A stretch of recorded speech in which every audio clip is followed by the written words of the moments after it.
Hey everybody, welcome back to the Sublimation Life. Today we're going to hang out in the Cricut Crafts Corner. In this tutorial, we're going to look at how we do larger than matte cutout designs. As you can see here, I have a 3-layered butterfly. It is very much larger than the 12 by 12 cutting mats, so mine is about a 30-inch cutout. I'll go ahead and walk you through the materials that you'll need and also the step-by-step instructions on how to do this. So the first thing you're going to need is a cutting machine. I have my Cricut Explore Air 2. You'll need your cutting mats, either the 12 by 12 inch or the 12 by 24, whatever you prefer to use. I tend to use the 12 by 24. You'll need cardstock paper, 65 pounds or more. This is what I usually use. It works pretty well and it comes in a lot of different colors.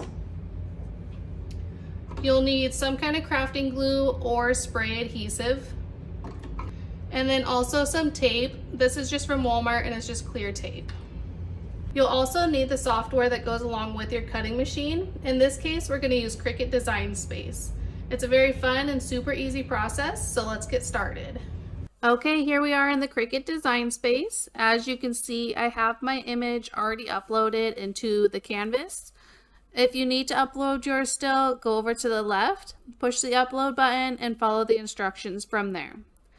My design here is sized at a 10 inches by 7.284 inches. It's just an automatic ratio. However, it will still fit on your regular 12 by 12 cutting mats, and in that case, you won't have to do any of these following steps. However, if you want to make a 2-foot or a 3-foot or a 5-foot design that's not going to cut out on your 12 by 12 or 12 by 24 cutting mat, you will have to follow these steps to get that larger cut image.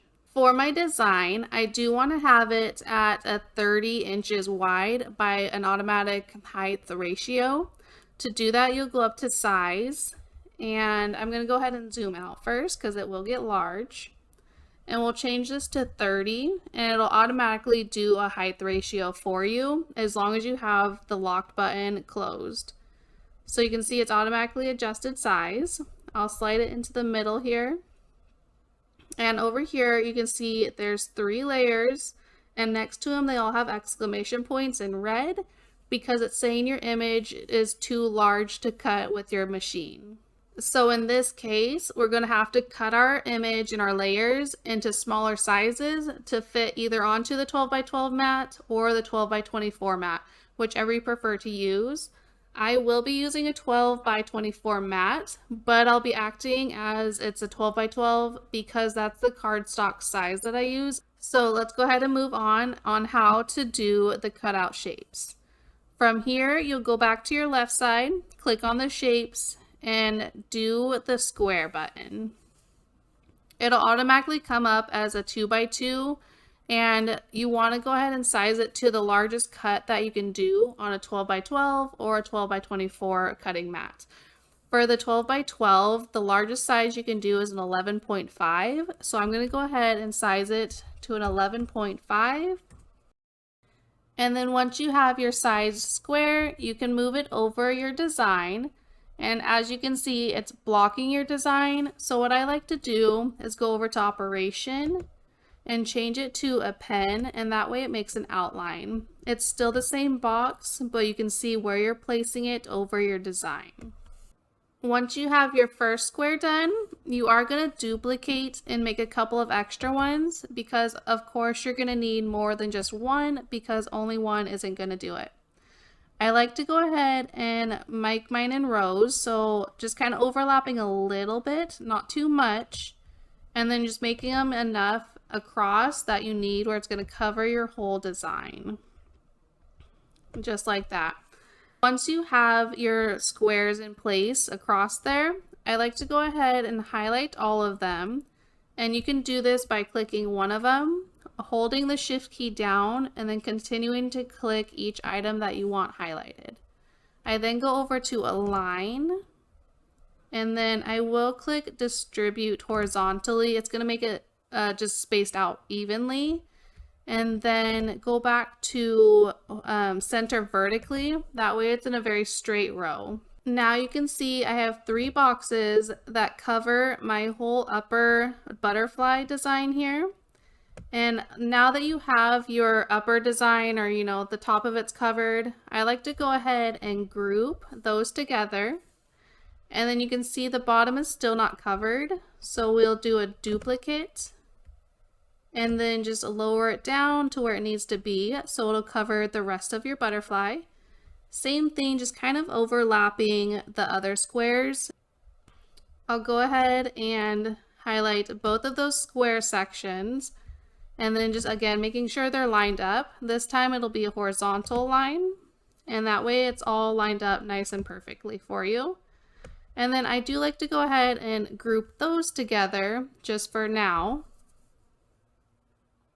And now that you have, in my case, 6 boxes, you have the outlet and the templates that you need to cut out your design that'll fit onto your cutting mats. For now, because I have 3 layers, I have the white, pink, and black color layers, I'm going to go ahead and need 3 also of the grouped squares. So I'm going to make 2 more and just put them off to the side until we need them later.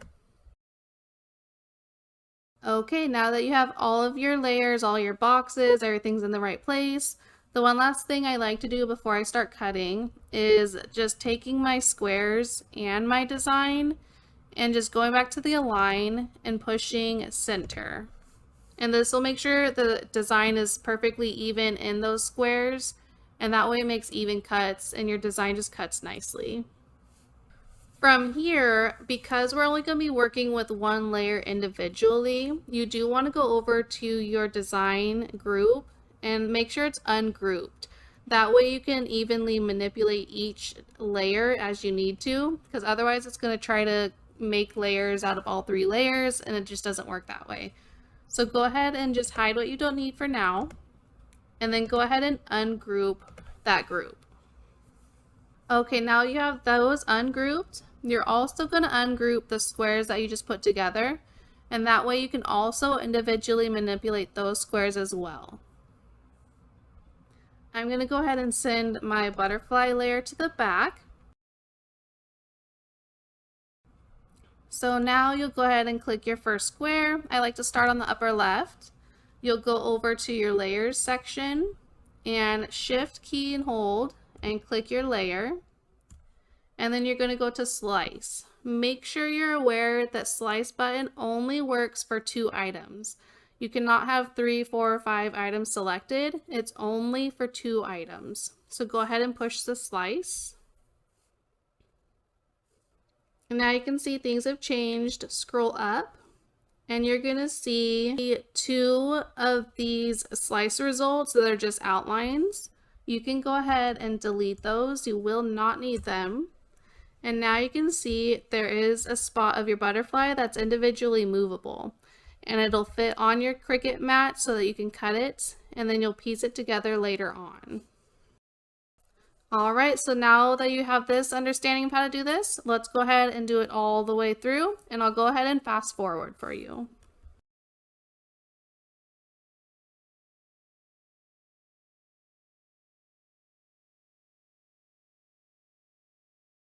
Okay, so now we have all of our individually sliced images, and these will now all fit onto a standard 12 by 12 Cricut mat. And make sure when you do this, once you have all your cut image parts, you want to go ahead and highlight all of the same colors. That way it automatically organizes your mat into colors when you're cutting. So we'll go ahead and we'll just group that together.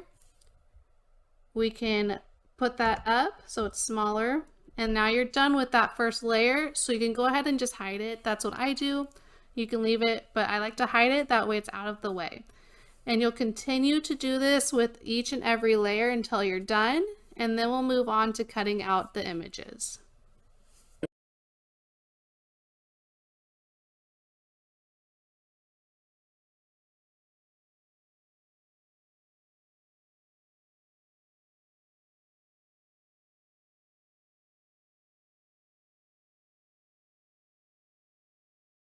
Alrighty, so once you have all of your cut pieces, you can see like the base layer back here It's all individually cut out and spread out.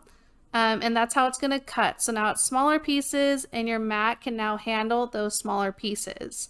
So what we're going to do, as long as you make sure all of your colors are grouped together properly, we're going to go over to Make It, and it'll go ahead and section all of your colors and your cutouts onto your mats for you.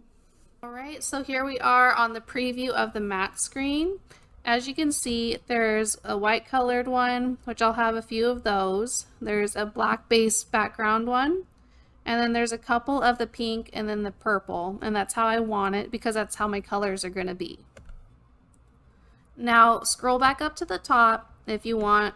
The main thing is what I like to do with this, you can leave these where it pre-positions them. However, I do like to just kind of move them into the center. That's just my preference, but it really doesn't matter on that part. And then on the bottom one, just make sure that you pull it all the way down to the bottom. That way in the section, the middle, there's separation between them and it's not going to be cutting or overlapping each other. So I like to just make sure those are preset to where I want to make sure it's not going to cut anything other than what it should. And I'll do those on each individual mat set.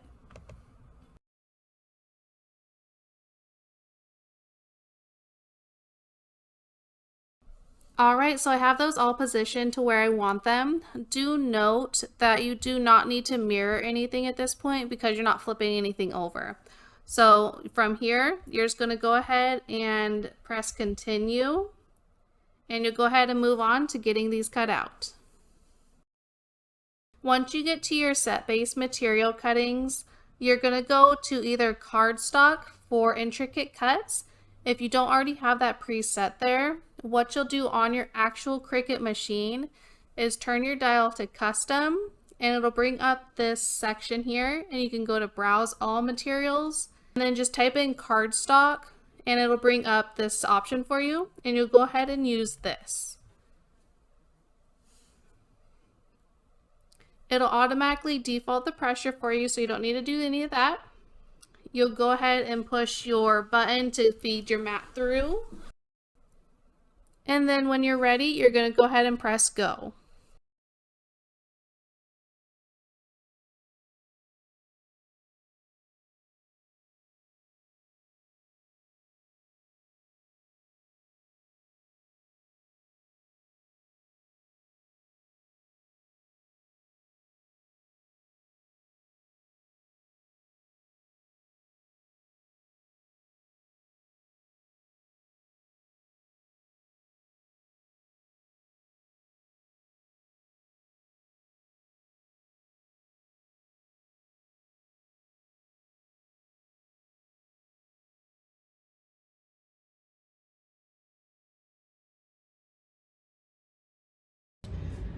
Alright, so now you can see we have all of our colors for our layers all cut out, and they are sectioned into colors. So organize them into colors, and that's the easiest way to keep them organized.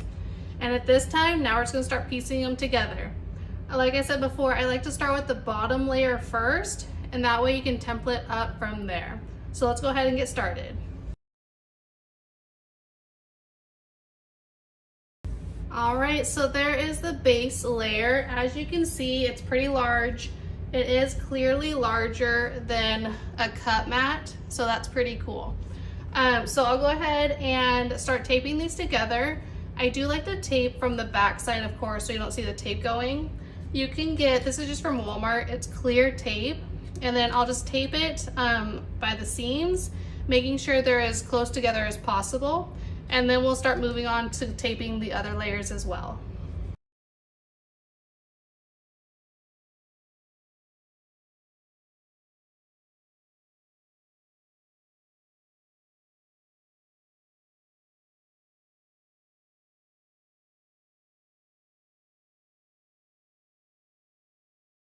All right, so there is our base layer. As you can see, it's all taped together and it puzzled together really, really well.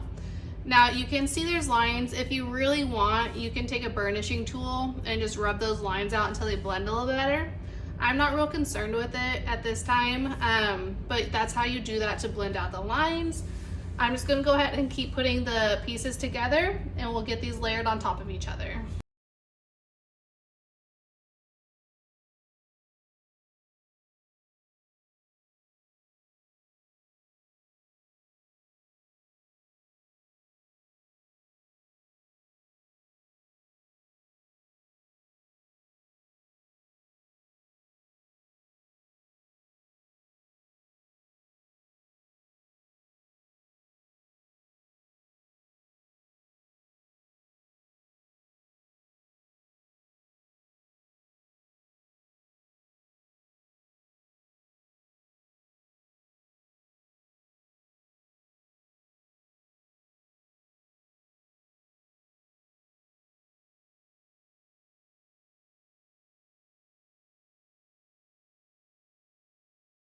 All right, so now you can see we have 3 layers of a very large butterfly.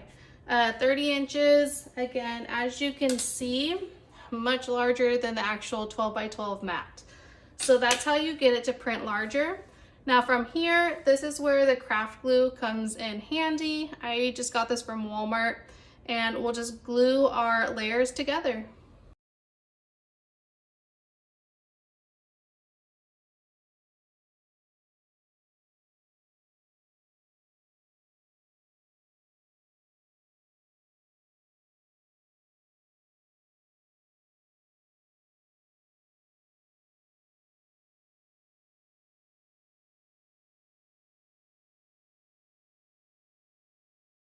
All right, we have it all glued together.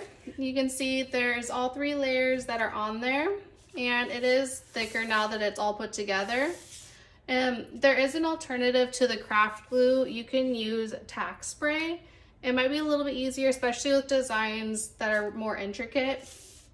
But I do like using the craft glue just because it's more accurate in placement. But whatever works for you, works for you. But that is how you make the larger than mat sized cutouts. If you guys enjoyed this tutorial, if it was helpful for you, go ahead and boop that like button, subscribe to the channel, and share for others so they can get helped as well. Have a wonderful day and happy crafting.